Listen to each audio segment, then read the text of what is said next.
everyone. Welcome to Academia Unplugged, a platform where real scholars get to tell their real stories, and a platform where we get to meet our real scholars that get to tell their real stories. If you are a returning subscriber, hey Unplugger, hi team. Thank you so much for joining us, and thank you for supporting us through and through, for growing with us and for sticking through with us, and we appreciate you. And if you are new and if you are seeing us for the first time, hey there. We appreciate that you've clicked on this video and that you have found the time to watch it. Please consider subscribing. Please consider watching till the end. I promise you it will be very, very informative. So today on the platform, we have David. David, who is also our co-host on the channel. And today we're just going to dive deep into his research and get to know him as a researcher. Hi. Hello. How are you? I'm fine.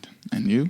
I'm good, actually. Are you good? Are you okay? Yes, I'm okay. It's good to have you here, and it's good to have a conversation about your work finally. Thank you. Cool. So, and is it okay if I address you as David going forward, or is there a way that you would like for me to address you? No, there's no other alternative, so David is fine. So David is fine. Okay, cool. So David, what I'm going to, you know how this goes, right? So I'm going to read your bio. Okay. And then I'm going to talk more about what I found and about you, your work, and maybe get to know more about how you are navigating academia. Okay. Sounds good? Yep. Okay. So, and also if you have anything to add on to your bio, you can just add it on after, or if you have something to correct or something, you just let me know. Perfect. Cool. And so David is a PhD fellow. David is a PhD fellow in biomedical ethics. He focuses on issues relating to science, technology, and society, specifically on the harm-benefit analysis of animal models in biomedical research, and patient and public involvement and engagement in regulatory science and science policy. Sounds so far? Yeah. Sounds good. And David is also a certified anaesthetist who is an intensivist, and while he's doing that, he's pursuing, or in hopes to pursue, quality improvement and patient safety in anesthesia services in the operating theater and critical care in intensive care units. As an advanced health practitioner, David leads research in clinical settings, advocating for clinical ethics, good clinical practice, patient safety, and quality improvement in evidence-based healthcare. Wild. So David has a personal career mission statement where his mission is to continue leading in the field of bioethics, health policy, and medical law, providing consultancy services for both industry and state agencies. David is a leader, okay? So he he is a leader, and he has served the whole world. Literally, this is what I found, David. You have served the whole world with both European African Digitalization Worldwide Leadership Program and the American African Digitalization Worldwide Leadership Program, where you are the founder of these, programs or agencies. All right. And so far on your bio, this is what I found. And I didn't have to and I don't know why you're always so humble about these things, but okay, whatever. We can We can skip the rest. No, we can't skip the rest, but anyway. And so for your professional experience, that was just his bio, okay? Now let's get into your training. You have your bachelor's from. Where did you do your bachelor's actually? Because I couldn't find this information online. Bombastic side eye. Criminal offensive side eye. In Morocco. Okay, so from 2017 Yep. to 2020, you I don't know how to pronounce this actually. I don't want to embarrass myself on the internet. It's the ISPITS. Yes, ISPITS. So it's In an Rabat. abbreviation. Yes, ISPITS. So how do you pronounce that? ISPITS. So the full name is in French. Institut Supérieur de Sciences Infirmières et Techniques de Santé. What does it mean in English? So it means Higher Institute for Nursing Professions and Health Technology. Okay, something like that. and you did your BA in nurse anesthesia. Yes, so I did nursing, but I specialized in anesthesia and intensive care. Okay. So, Yes, I see it now. Do you want to say that again in French? so infirmier anesthésiste. So intensive care is soins intensifs, but in French we prefer to say réanimation instead of saying intensive care, which translates to soins intensifs. So it's infirmier anesthésiste et réanimateur.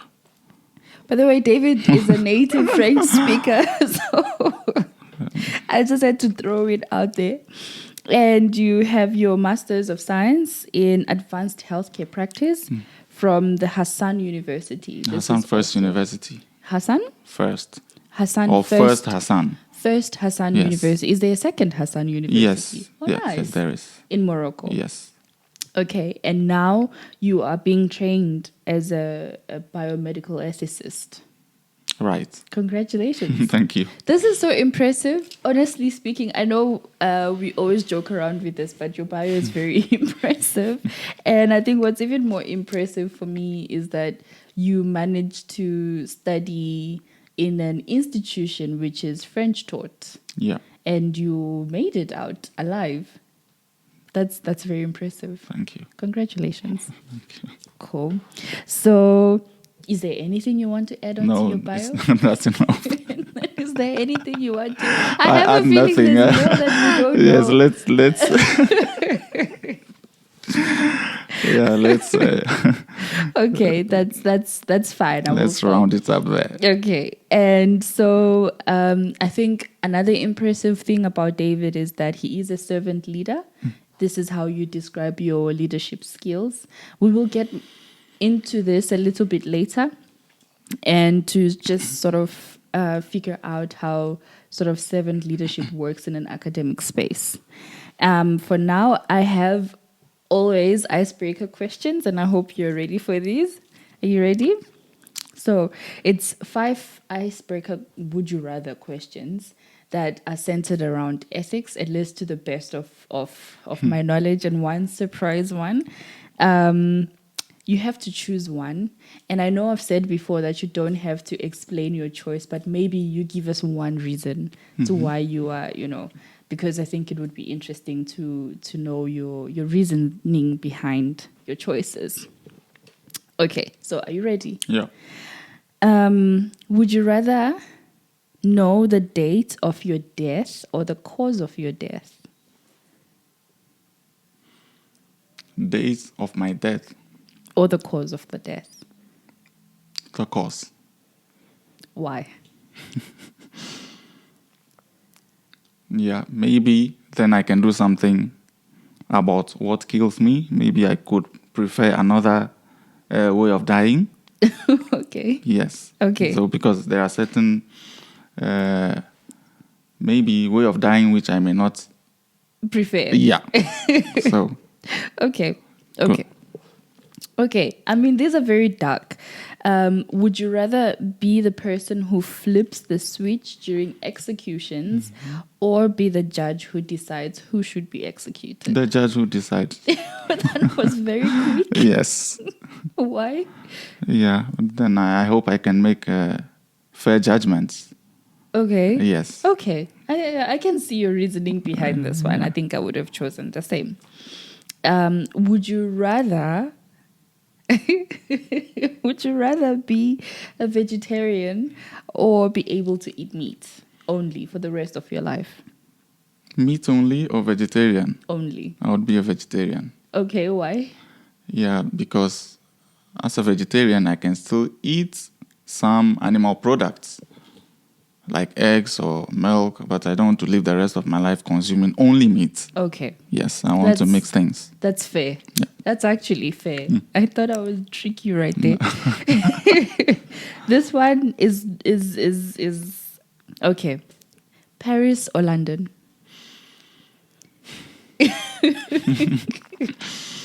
Okay, tough choice. Paris or London? Yes. London. No.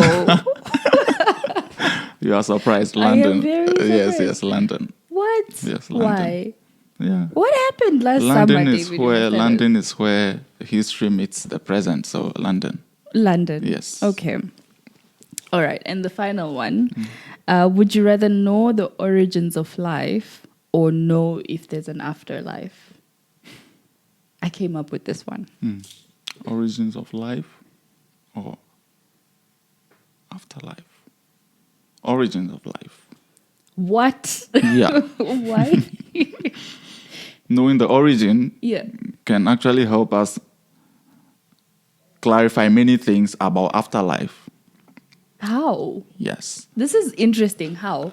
Well, I'm not a physicist or astrophysicist or cosmologist, but currently we do not know how the world began. If we know, then maybe we will begin to try to explain the current views about the existence of afterlife. Okay. Yes. So I need to know the beginning in order to also clarify things about the end. That's my choice. Okay. Okay. Good. And so this concludes our icebreaker. I hope you're relaxed. Yes, now, yes, and I yes. hope I'm good. The icebreaker questions were not too hectic for you.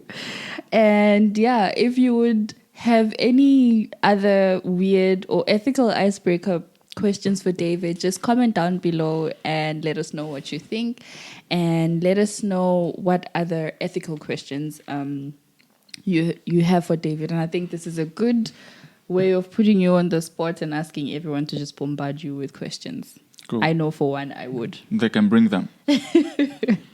Okay, so to start, like we were talking about your background, and I know that you are a biomedical ethicist. In training. In training. Yeah. What is that? So I'm doing biomedical ethics. Yes. And I mean, 2 words or almost 3 words put together. So there is a bio and the medical. So one, and the ethics. So bio mainly means life. Yes. By again, in research terms, we can say it is like life sciences. So research in the life sciences or the practice of life sciences in general, that's bio. And then the medical, which is clinical or medical practice in the clinic. So we have that put together. And then we are talking about ethics of those things. Yeah. So it's mainly answering the ethical, social, and legal questions regarding the way we do life science research and the way we practice medicine. So to explain the ethics a bit, also the ethics is about questions of right or wrong. So to do a particular thing, how do you know if it is right or wrong? So these are the questions we answer in biomedicine and in clinical practice. Yes.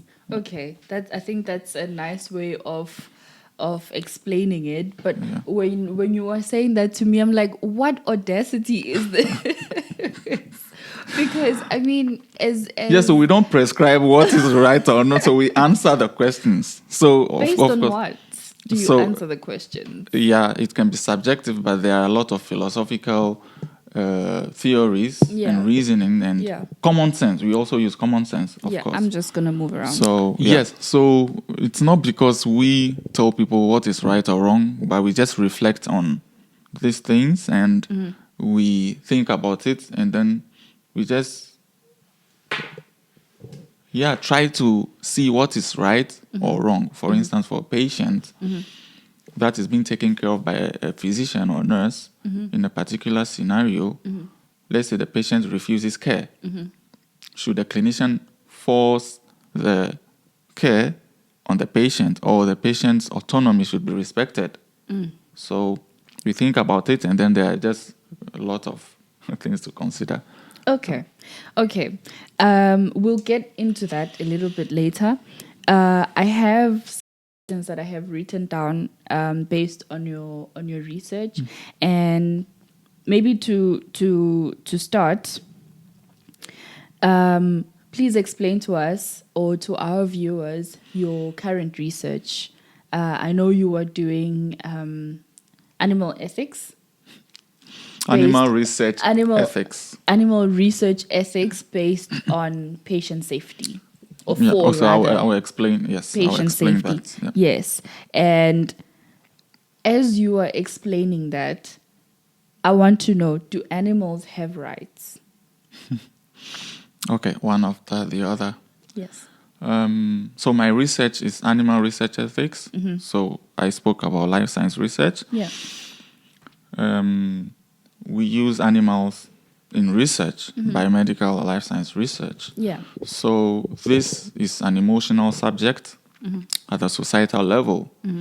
There are many reasons why animals are used in research, but at the same time, there are societal concerns, ethical concerns, philosophical concerns. Yeah. So my research tries to organize all stakeholders of animal research, and the research tries to find a common ground, at least regarding how animal experimentation should be regulated.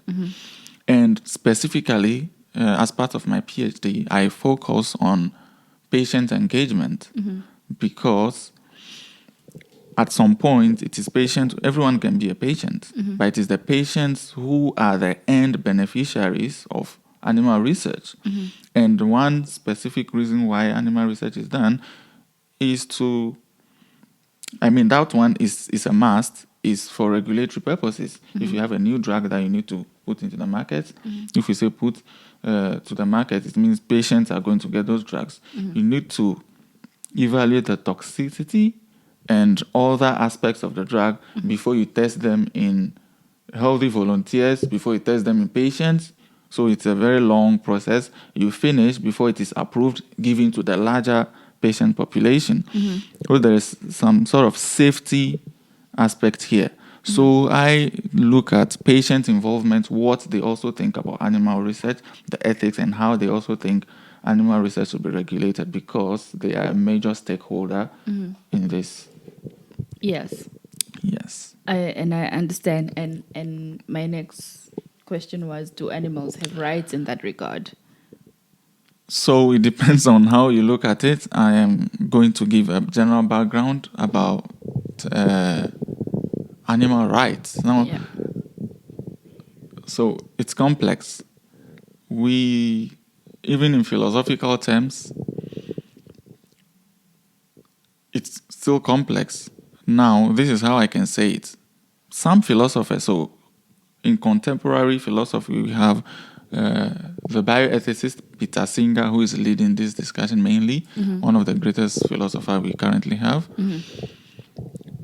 So some believe animals have rights, others do not believe so. Why? It depends on many things. One, if you think animals have rights, then we also need to answer the question, what kind of rights? Is it the human rights kind of rights? Or a different type of right? So it makes things complex.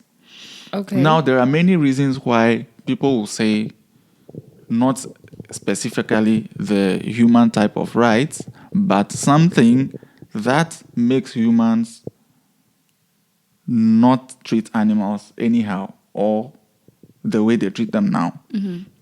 So for instance, the reason why someone would think animals, so I cannot answer the question, should animals have rights or not? It depends on what we count as right. What I can say is animals cannot have the human types of rights. Why? Yes. For example, so we humans, we are agents, so we are responsible agents in the world. Yes. So maybe if an animal commits a crime, if you have the same right for animals, we take care of animals. We keep them as pets. So again, that complicates it because some people, some radical animal rights advocates, at some point, then even we are not going to own pets because if they have the same right, you cannot own humans because they are fully autonomous. So it's very deep. You are not going to eat animals. You cannot even own them as pets. What's going to happen to them? We need to take care of them because they are not fully autonomous. So that's complex. For instance, if an animal destroys a crop or ends up killing someone, I don't know, one just maybe a lion or a tiger, just would you take it to court? Can it defend itself? Who defends it? Can it be answerable? Can it be responsible in society? Just like the way you have rights, but you have responsibilities. You need to pay tax for enjoying social amenities and all other things. Would animal also be forced to do those things? If things are lacking in this regard, then to be realistic, we are not supposed to say animals have the human type of rights. But at least let them have But a certain level yes, of... that. Yeah. So if you descend a little bit, we can give them some rights in order for humans not to treat them anyhow or like things. So this is when animal welfare comes in. So again, people will talk about, okay, then they deserve to live. They deserve to live, at least rights to life. If rights to education or other things humans enjoy, we cannot take animals to school and school them and all that. Well, I know some dogs and cats that Yes, go to school here. But what if it is against their wish? You are forcing that dog to learn whatever you are teaching it. But how do you know? I mean, I hear what you're saying, right? Yes. But what if there's like animal tax or there's dog tax in Dog Kingdom? We don't know that. We don't know that. Also, yes, we are interpreting everything for animals the way we think. Exactly. So we are controlling even the fact that you are going to force them to have certain things. It doesn't work for them like that. It's not fair. So most importantly, it is their welfare. Everyone wants to live happily and be fine. So maybe right to life, we can say animals deserve to live. What happens then? You are not supposed to kill them and eat them. So we can then come to animal experimentation because we experiment on them without asking for their consent. But that is also another aspect. So animal rights, it's quite deep, very, very deep, which there is no specific conclusion for. Philosophers who discuss this say that there is no much difference between humans and animals, and the main thing we do is speciesism. This word is mainly popularized by Peter Singer, as I mentioned earlier. We treat them different because they are not of our own species. But again, animals deserve to have rights, but not the human types of rights, because you cannot force them to do the things we do. We are moral agents. We are supposed to make sure the world and the environment functions well, which includes animals. We need to take care of the animals. But are we not the same human beings that took the animals from the wild and we domesticized them? Let's say we take fish, we have goldfish, we have cats, we have dogs. We domesticated those animals. Yes. So how then should we come about and say we are the ones that are trying to take care of these animals, whereas they can take care of themselves? So do you think the animals in the wild, they are very safe where they are? All of them? It's the food chain.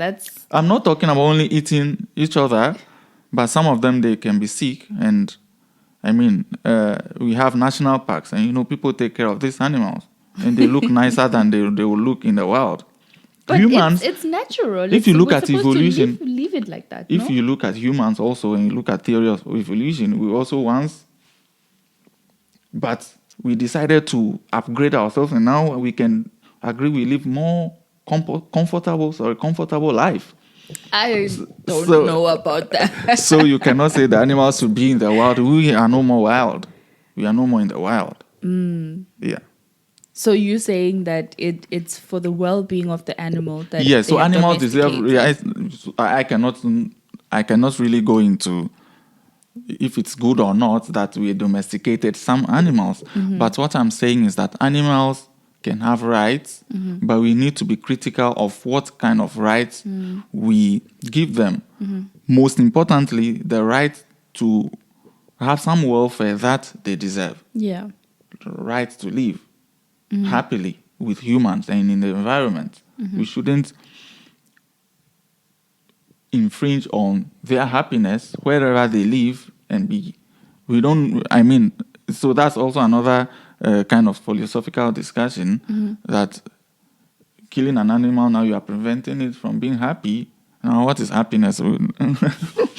Let's not go in there, but animals deserve, and they have now, because we have laws against animal cruelty. Yeah. They have rights.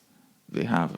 But if you mean human kind of rights, then that is complex and problematic, and it is open for discussion. Yeah. No, I completely understand what you're saying, and it's giving me a different perspective towards like animal activism, animal rights and stuff. And I think it's quite important, the work that you do, in a way that, you know, we define what is good and what is bad for both the animals and the people involved, like the people taking care of these animals. And since you have said that we don't really have to standardize animal rights based on human rights, what then is the criteria that you use, if you do that in your research, to choose which animal is eligible for experimentation? Yeah, so I don't do that. So Of course, I'm not saying you. the main philosophical approach we take to animal experimentation is that of utilitarianism. Okay. So for utilitarianism, we can say that if you want to do something, to know if it is good or bad, you have to make sure that the ends justify the means. The ends justify the means. I actually have it written down. Does the end really justify the Exactly. means? So for me, if you want to perform an animal experiment, then you have to prove that the results of the experiment justify you harming the animals. Now, it doesn't matter what animals, because scientifically speaking, certain animals are not suitable for certain kind of experiments to answer specific research questions. Right. Yes. So if you need mice to answer a certain kind of research question. But wait, before you take that direction, okay? Yes. I am sorry Because your to question, cut you off. your question is, how do we decide which kind of animals should be used? I can see where this conversation is going. Before you divert into I'm going to deeper. Yes, into that question. Maybe the explain what you mean by you need mice for a certain experiment. Okay. So we have transgenic mice. They knock off some genes, and then let's take, for instance, you want to look into cancer. Yes. So you want to look at immunity. You can knock off some genes in the mouse, so it compromises their immunity, and then maybe you want to try drugs on it and see if that works in the milieu of that lack of immunity. So you are going to modify the mouse for that particular thing, and then if it works, then you can see if you can translate that to humans who are having cancer. So first you can have mice having cancer, And then you can knock off also genes, or you can compromise their immunity so that you can do the experiment on them. Now, using mouse can be different from using rabbits, from dogs. So I'm not a scientist, I cannot go into details, but there are reasons why you would rather choose mouse as compared to dog But what is their or cat. pain? What is the English word? Their So, pain, don't they feel more pain than other animals? No. So we also have, in Switzerland, they have something called the evolutionary scale. That's a bit different. But we also have to compare the genetic similarity of the animal and human. Exactly. That was my question, to say, Yes. at what point did you decide to use a mouse, a rabbit, a dog, a cat to test experiments based on medication that will be used on a human unfortunately, being? I cannot go into I cannot go into the history of how the mouse Was chosen. became. I cannot. I'm sorry, I cannot. It's okay, I it's mean, okay. I cannot go into that much of details. But currently, in the scientific community, it is mice and rats that are mostly used. But others are also used as well. Dogs when it is required, and cats, and primates. Now, for primates, it is more problematic now because, of course, primates, they are closer to us. Of course. And in some countries, in order to do research on primates or even apes, then you really need very, very good reasons, like strong reasons why you cannot use the other animals. Also, one thing you can take into account is for some disease types, you need to follow the natural history of the disease from point A to point B, even throughout the lifespan of the animal. So if an animal lives for 40, 50 years, it will be difficult to follow a disease from day one throughout the lifespan of the animal. So you better use something that is 6 months or 1 year so you can complete that. So these are more technical reasons why certain animals are I mean, it chosen. makes sense, right? Okay. Yeah. From a neutral perspective, it makes sense. You Nice would to want, hear. you would want, you would want to follow, and also I think for the animal it's better because they quickly die. They don't have to be in pain for too long. So yes, we have euthanasia and very complex also. Yeah. So now to integrate into what you were saying earlier on, what is the criteria then that is used to choose which animal is suitable for HIV research or cancer So yes, research? the scientists make that determination and they submit the applications, and the regulators or the authorities look at it. Of course, the scientists must justify. Yeah. So we were looking at one application the last time. We were just having an expert discussion with experts, and a researcher wanted to use mice, and then an expert says, why not Drosophila? Why not a fruit fly? Because what you are doing now, genetics, you can do in Drosophila. So again, it can be argued why not fruit fly, but this one, of course, these are IP protected. I cannot go into details, but there are very good reasons why doing it in mice was better than doing it in Drosophila. So it's a technical decision. The scientists must make that determination, justify, and it is looked at. So the point is, there are other things to consider, but it is best to choose an animal based on the suitability for answering your research question, not randomly. Okay, I understand that. And also, how then do you ensure patient safety? Because you are really testing these drugs on animals, and when you now have to transfer from the animal to the patient, yes. how So there are translational gaps also. So when that works, I was reading a certain paper, and the man was saying, we have cured cancer in animals. Okay. It will always work. On the animal. But taking it from there and applying it to humans, we have not cured many cancers. We've not really advanced that much. We've cured cancer. So there are difficulties. Again, I am not a biomedical researcher. I'm a ethicist. I cannot be able to give complete details. Maybe we should invite a bio, yes, to talk about this. Maybe Yeah. this is good, but generally there are just gaps that are not able to they are not able to cross some barriers. But when you are able to do these things in the animals, you can try and find a way to translate them Translate it to the into human humans. Yes. Because when you're talking, I'm here thinking, who on earth thought it was a smart idea to test or do experiments on animals and then translate it to human beings? We have very as similarities in genetics and right. many, yeah. But in our many lifestyles regards. are different. Yes, that's true. Even so, that's another complex reason. I mean, some people don't think animal experimentation works or benefits humans. Yeah. That's one. For a mouse in the wild, they are always running, looking for food, trying to escape. Danger. Yes.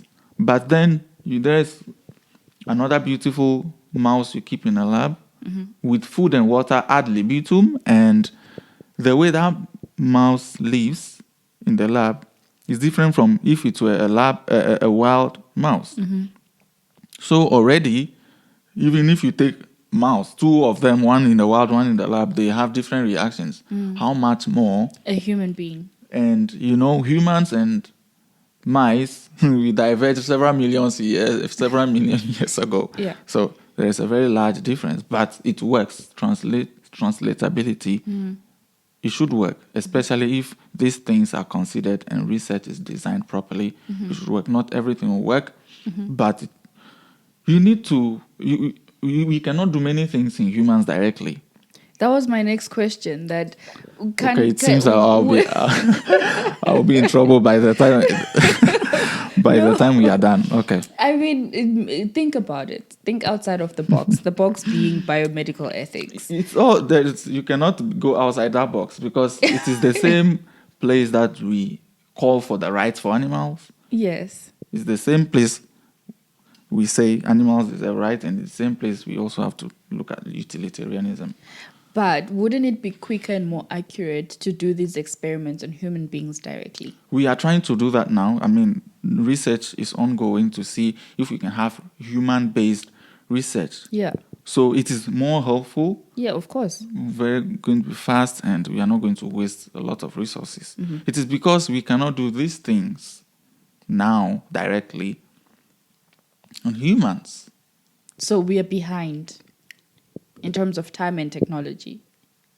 Now, if you jump further to say, yes, we are not supposed to be doing it in animals.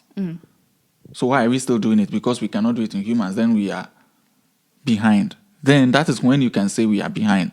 But if you look at progress, you cannot say we are behind because we started from somewhere. And before, in ancient Greece, it was the same. You cannot just experiment on humans. So they needed, at some point, they were even dissecting cadavers. They had to dissect animals live to study anatomy and physiology to know where like many other. That is how medicine and the life sciences progressed till now. So we are not behind. I mean, that's one argument. People they say we are using animals, so we are not thinking about how to replace them. But I can tell you much that a lot is going on, and looking at the political and societal pressure, a lot is going on, and it's only going to be a question of time that we are going to be able to do these things. But as we speak, researchers still give good reasons why animal research is still needed for biomedical advancement. And the best thing to do as a bioethicist is to look at the wrong and the right and make sure that these things are done properly and they really adhere to the utilitarian or consequentialism principles. So does that mean that human life is more valuable than animal life? So again, I would say it's about moral status of animals. Maybe I should have mentioned that earlier, because before we talk about rights, then we are going to talk about the moral status of animals. So animals don't have morals. The moral status. So would you give them, so some animal rights activists say animals and humans have equal moral status in themselves. So in just inherently they should have. So if you talk about moral status, if you say they are the same, then the life of a human is no more important than that of an animal, just as your life is not important than mine, or vice versa. Do you understand this? Say that again. So your life, living, your life is not more important than mine. We are all humans, and neither is mine more important than yours, because we are all having the same moral status. Whether you are richer or I'm richer, or yes, those things don't count. But inherently, one human life is not important than a second. Yeah. Now, if we talk about, and if we bring animals into the discussion, do they have the same moral status? That again is a very broad I just philosophical think we will discussion. never get our answers Yes, because and I'm not a everything is philosopher, discussion. so I can only talk about what people are saying out there. Right. As a bioethicist, I prefer to stay in the middle so that I can be able to answer neutral. yes and answer this question. So yeah. I can tell you what both sides are saying, but currently there is no conclusion regarding if animal life is equal to humans or human life is better. The best thing we can do is make sure animals live in safety.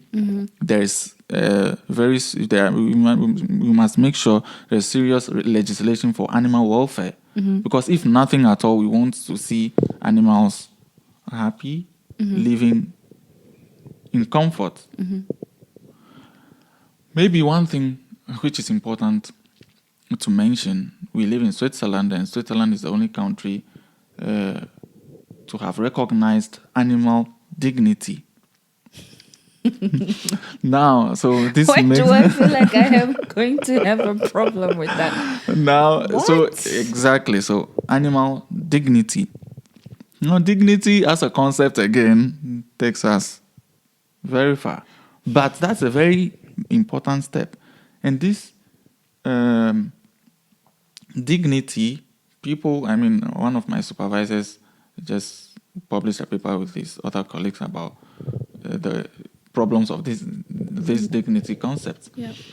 Again, so this. But how do you define dignity firstly? Let's maybe start there. Okay, so Because dignity is also contextual. it's contextual. It's contextual. I may not be able to maybe directly define the dignity. Yes, no, don't worry. But I've also read papers where people were saying that dignity concept is not very clear like that. It's not that much clear. But the point I was trying to raise is that the dignity, looking at the Swiss law, is not the same dignity humans have that other animals have. It's more of not interfering in the integrity of the animal.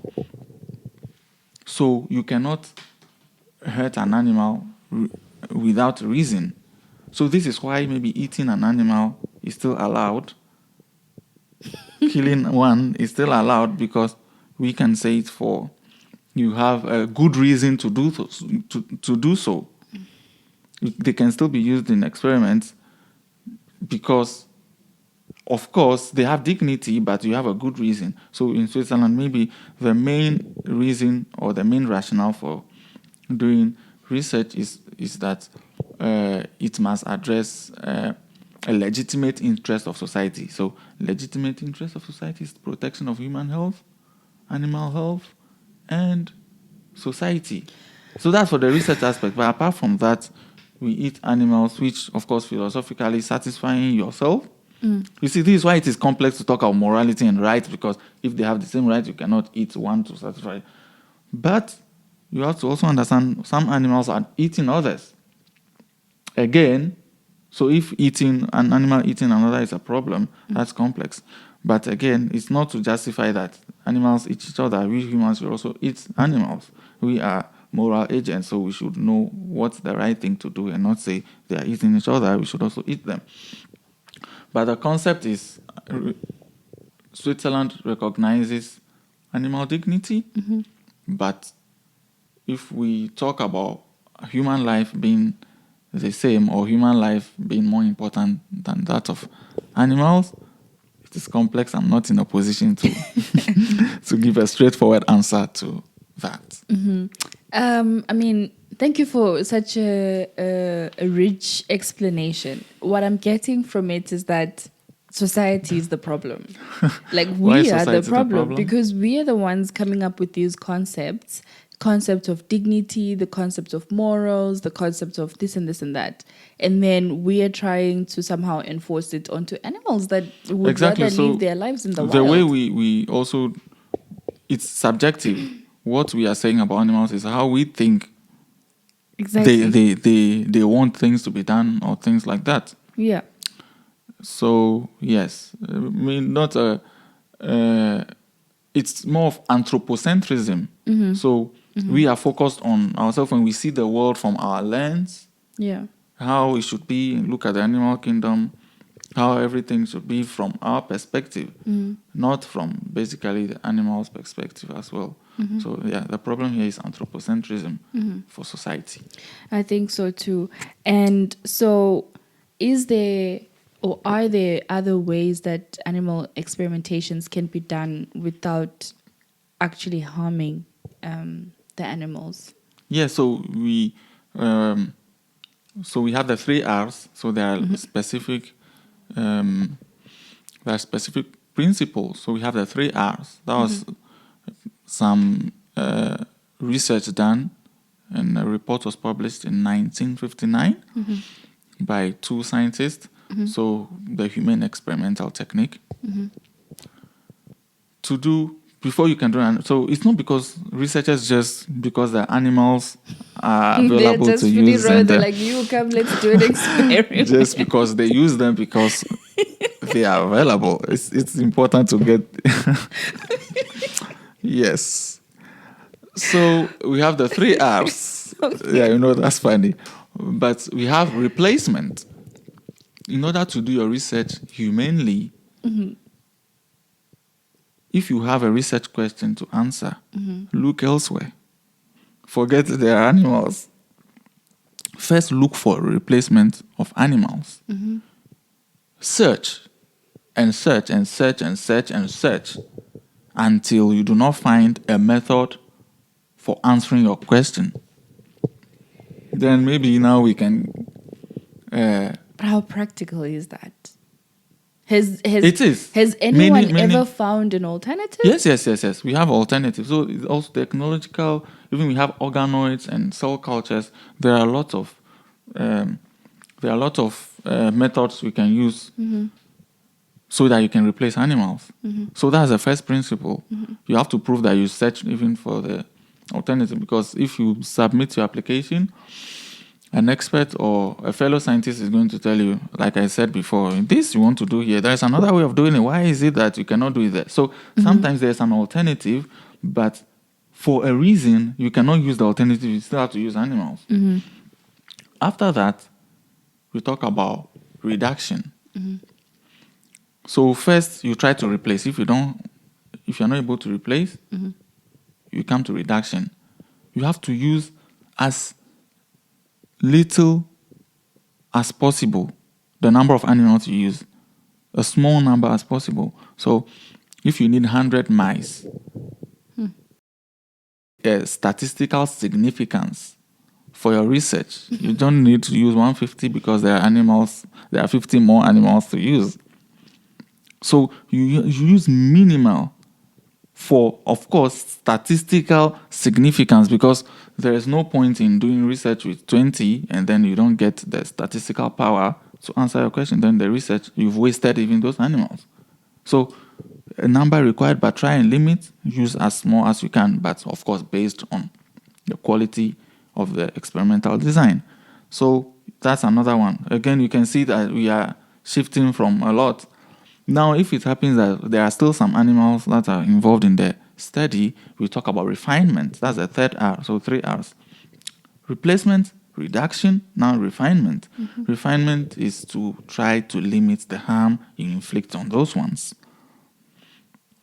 So there are a lot of methods techniques. We have analgesia and anesthesia. We have nourishment, the cage in which they are. Some of them are social animals, so you need to house them together so they play. Sometimes they are given conditions that in such that they behave like they are in their comfort zone. They have materials they can use to build nests. They play. Make sure the animals do not suffer when they are in the laboratories. So that is refinement, to limit the harm. So many things are done, and animals, sometimes when you visit the labs, some of the animals are happy.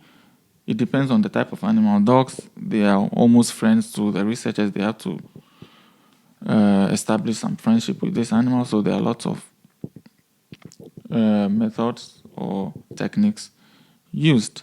Now, I know the main problem for society when it comes to animal research is the harm animals go through. A paper was published recently. But the question is, if harm, because animals suffer, or they may suffer when they're in research, if that's the main problem we have, what if we are able to modify them in such a way that they don't feel any pain? Would we still continue, or would we accept that animal experimentation should continue? That question, I leave it for society to answer. But you are the ethicist here. Yes, but I mean, it's a social question as well. People have opinions. If harm is the issue, if animals don't suffer, should we continue? People can have other reasons why no. So, yeah, for many reasons like rights, moral status, those who believe they have rights, no, it doesn't matter if it's suffering or not.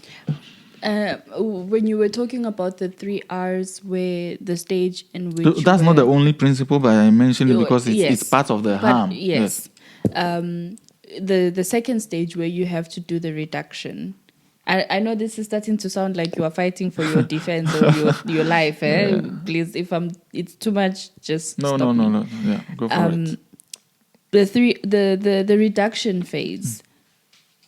So what happens then if you don't get your answer by the time you've done the reduction phase, or even at the refinement stage or phase, or your experiment fails? Does that mean you have to start all over again and get the same number of animals, of mice? So yes, so there are statisticians who calculate the number you need also. So there are calculations. If at some point you even need more or less, you can always go back and do, maybe you have 3 experiments, 30, and 1 fails. You have to be transparent enough and report this. So if more animals are needed, I think that is done, but you have to justify why. And also, I think it's not just justifiable to just report that experiments fail, just like that. So regulators try to check the qualifications and the track record of the researchers. So imagine it's a human trial. You cannot just say the experiment failed. So these things are checked and then make sure it works. But of course, if you think hectic. If you think you have a hypothesis, you are testing, it's not always going to be true. It can be false. Exactly. And it being false is also an answer. It means we have forgotten that line of research. We focus on another. We will not waste more time going to see if that hypothesis is true or not. So negative answer is also an answer. So failing is one thing, but also not answering or getting the result you want, it's also an answer. Animals are not wasted. We will not use more animals to answer that question again, unless we want to verify the result. Other people can do the same research to see if they will get the same answer. It's a normal thing to check the repeatability of experiments. It can be done in a different lab. It can be done in the same lab. Several years after, these are all done. And animals can be used, but for good reasons, of course. Okay. And I know you've written about this. I was checking your paper now to get the title of the manuscript. It's called Animal Research Regulations, Improving Decision-Making and Adopting a Transparent System to Addressing Concerns Around Approval Rate of Experiments. Congratulations. I actually, sometimes when I'm bored, I read this paper and I'm just like, Okay.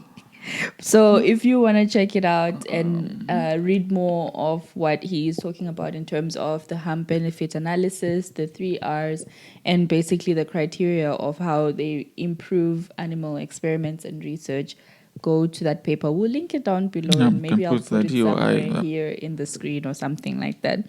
And we're coming to an end with your research. I have two more okay. questions. So we've spoken about the safety of the animal and how to somehow sort of ensure their safety in terms of animal experiments and patient regulation and all of that stuff. When is it enough? When do you say, okay, we can stop the experiment now?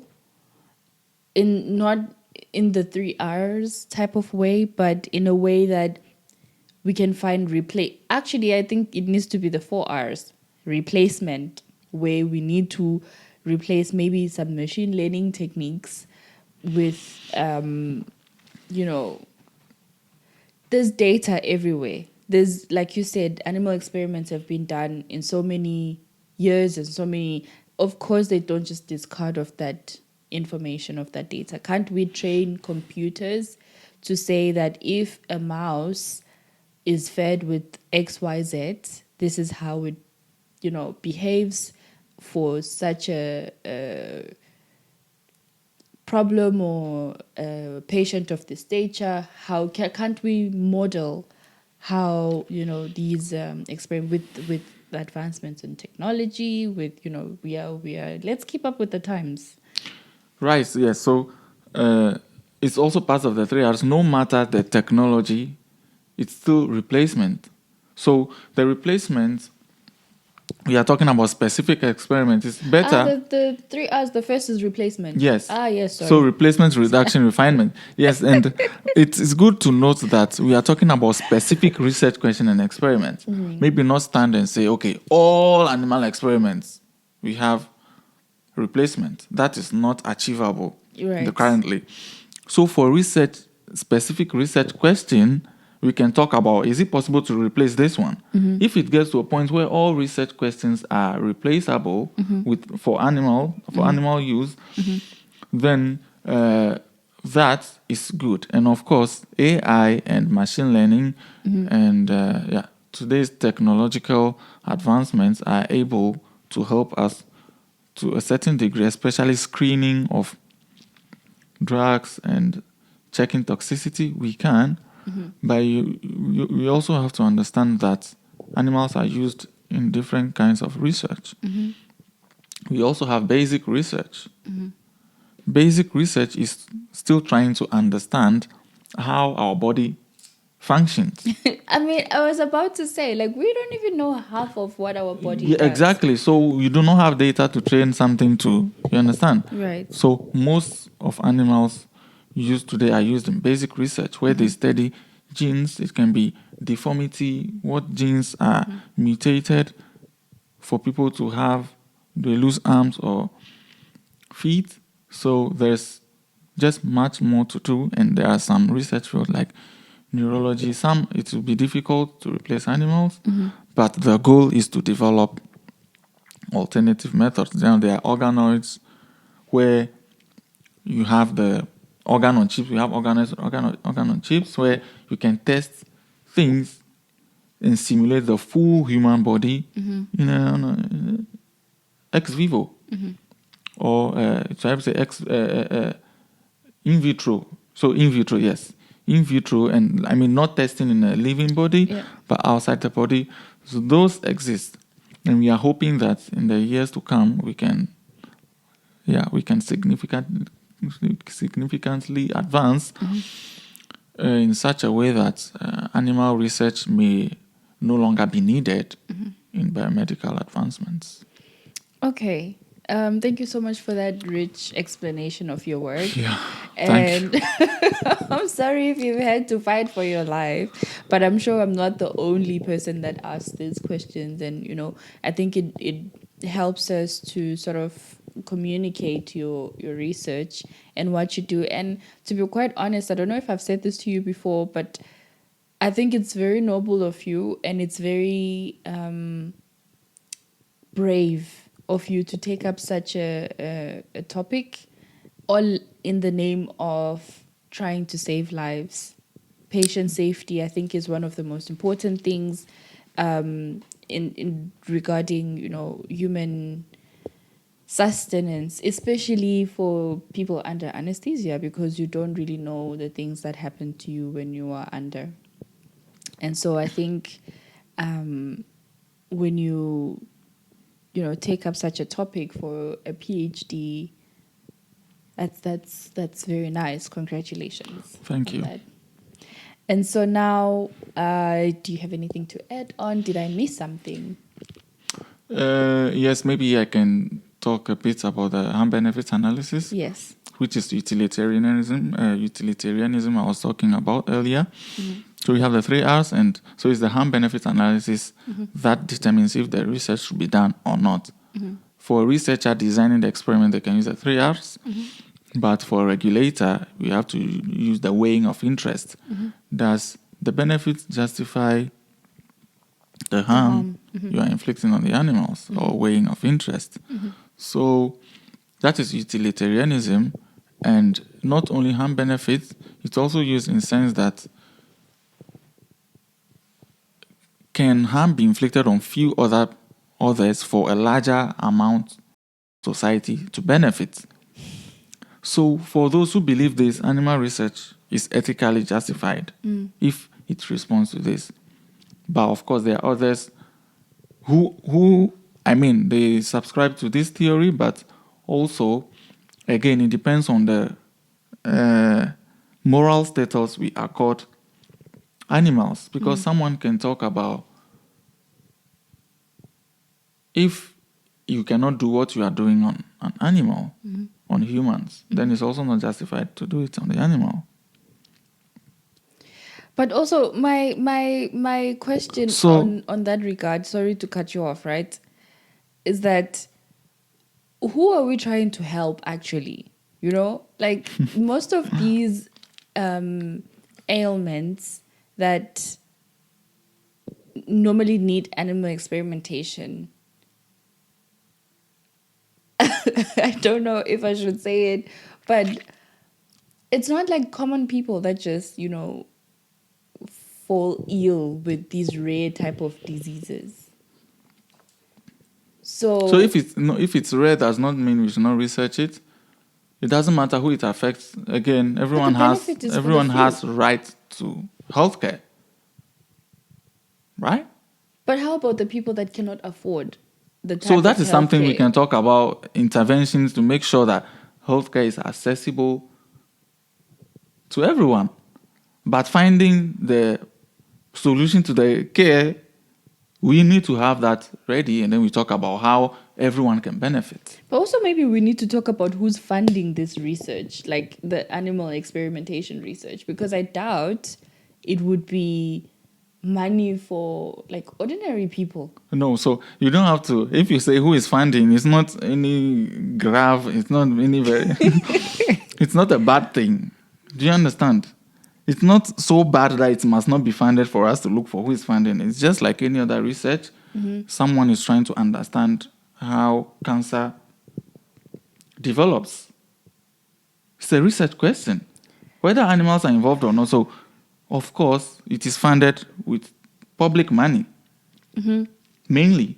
But the benefit, we are talking about the harm benefit analysis. Yes. So it depends. So this is the thing. It depends. So in order to rightly do the harm benefit analysis, people talk about if you cannot do it in humans, you cannot do it in the animals. And for me, I think it's a question of where as a society we draw the line between animals and humans.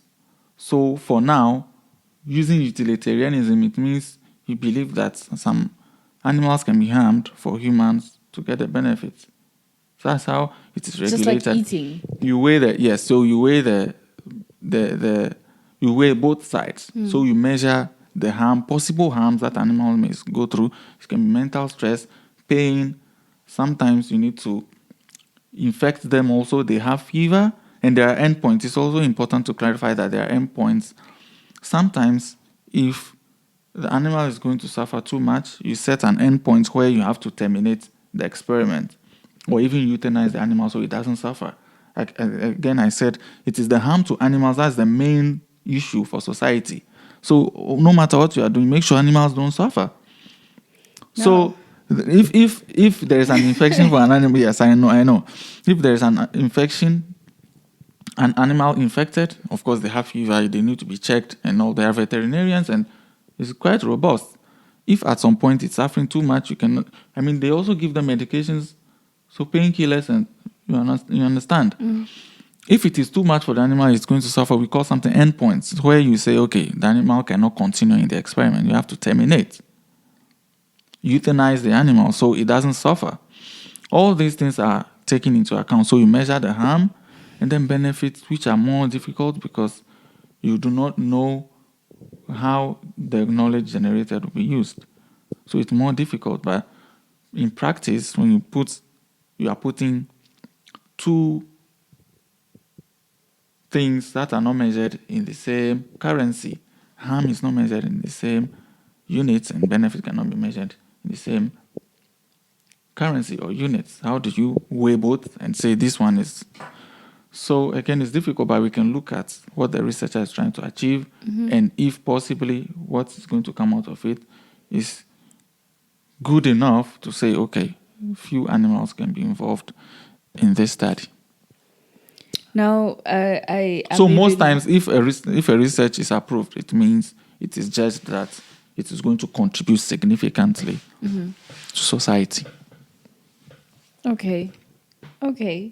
I was about to say I'm even contemplating buying medication for my headache because some poor rat is in a lab. Yes, that's a personal decision you can also make. If you think you cannot consume medical products or you cannot consume medical services because animals are used. That's a personal decision. I mean, it's a very tough one because I also want to live. So that depends on what status you accord the animal that is suffering. I mean, you eat animals. So animals are used in many other activities. Why is it only problematic for experimentation? We eat them. We use them for sports. I mean, There are people do bullfighting. They fight bulls. I get you, but Why eat it and say, no, this one, the drug came from it? You would have consumed it. But the ones that are okay, that's very stupid. What I was about to say, that the ones that are eaten, they consent to be eaten, like they're raised, they're bred for eating or something like that. It's not their consent. Yeah, that is true. Okay, perhaps, and is this all that you wanted to add? Yes. It's very deep and very, very complex, and It's I'll very end up complicated. talking a lot. So unless you have questions, then you can ask. No, I own the questions that I had. I sort of done. So maybe regarding- patient involvement, maybe something I didn't touch. Yeah. So the patients also benefit, or they are the main beneficiaries, as I said earlier. And it is also important to hear from them. Now, everybody can be a patient. We are all patients. You can just have a headache tomorrow, you have become a patient. The fact that you are not one today does not mean you cannot be one. But can't we make a scale of patients? Yes, so those who have conditions, those who are affected by health conditions now, they are patients. Yeah. So we also need to hear from them how now we have this concept, patient and public involvement and engagement in the research, where it is patients who choose the research questions you should answer. They even do the harm benefit analysis. They even check, is the patient who check, are you supposed to be using animals in this one? So they also check.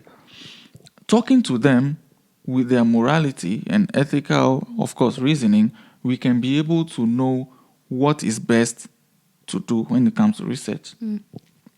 Because sometimes they also ask relevant questions they may choose research questions that do not need to be answered with animals.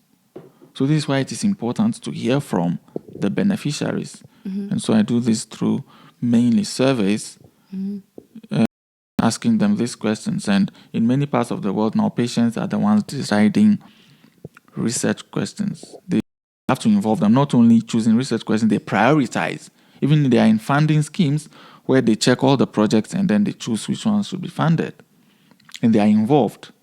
But it doesn't that introduce a bias? No. Because I, as the patient, I'm given 2 weeks to live, and they are telling me No, they it's will not. give me- It's not a 2 weeks patient we are going to involve. But since everyone is a patient, why then can't it be distributed to everybody? So, for instance, they may have chronic diseases which you do not have. So specific. So it's case by case. If you take diabetes research, if you don't have diabetes, then why you cannot answer questions about diabetes? Patients, they live with the disease. They know what should be resolved for them. If the drug should be reducing glucose level or looking at the symptoms or something else. This is why you cannot answer for them. I just think that, of course, the patient will say, yes, go ahead. No, so that is actually an assumption which research has proven not to be right. Not all So there are patients always don't say yes to animal research. Really? Yes, they Crazy. always do not say yes. In fact, there have been patient organizations formed, and then there's an inscription, we are patients and we don't want you to do animal research. So there is that. Have they figured out their patients from which part of the continent that have accepted? So that's another complex thing we don't have to go into because some of these organizations are formed against the ones supporting.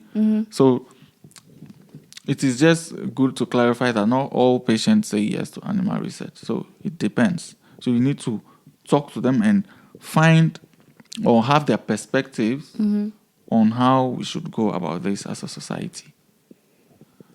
It's hectic. Yes, very charged, but Yeah, it's interesting, really, when you think about it. And I'm here sitting listening to you and thinking, why would I want to involve myself with such research? Because David, we've read your bio, we have seen all the things that you've done and all your accomplishments and all your achievements, and you are a nurse anesthetist. You have clinical practice, so. And we've had this conversation before, like privately, that why would you then decide to dedicate almost 4 years of your life to... I want to study societal ethics. So contributing to what we do in the sciences, in the hospitals, integrating some ethics, legal aspects, social aspects. So I think doing biomedical ethics, I took a break from career to do this. It's my contribution to humanity. That's how I motivate myself. So, I mean, it's a decent contribution. yes, it's my contribution to humanity. And, and I think that's quite nice. Yeah.